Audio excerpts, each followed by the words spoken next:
Have 1,200 World Cup workers really died in Qatar?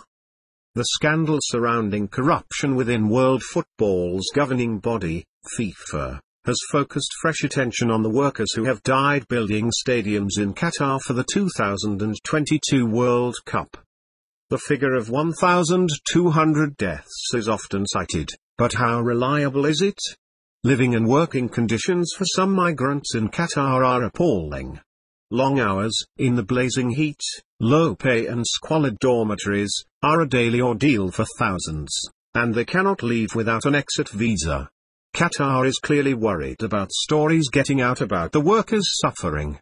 A BBC team was arrested just last month, and many workers have died.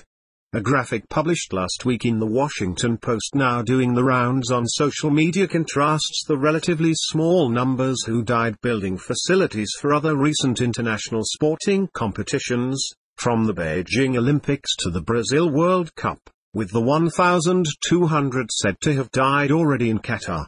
But where does that figure come from, and how was it calculated?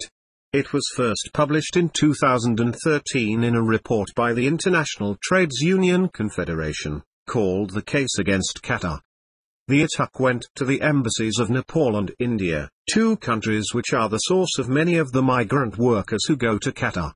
Those embassies had counted more than 400 deaths a year between them, a total of 1,239 deaths in the 3 years to the end of 2013. But Nepal and India account for only about 60% of the estimated 1.4 meters migrant workers in Qatar, so the total number of migrant worker deaths is certain to be higher. The law firm DLA Piper, which was commissioned by the Qatari government to look into the issue, was given similar estimates for deaths of Indian and Nepali workers. It also obtained figures for the deaths of Bangladeshi workers, taking the death toll to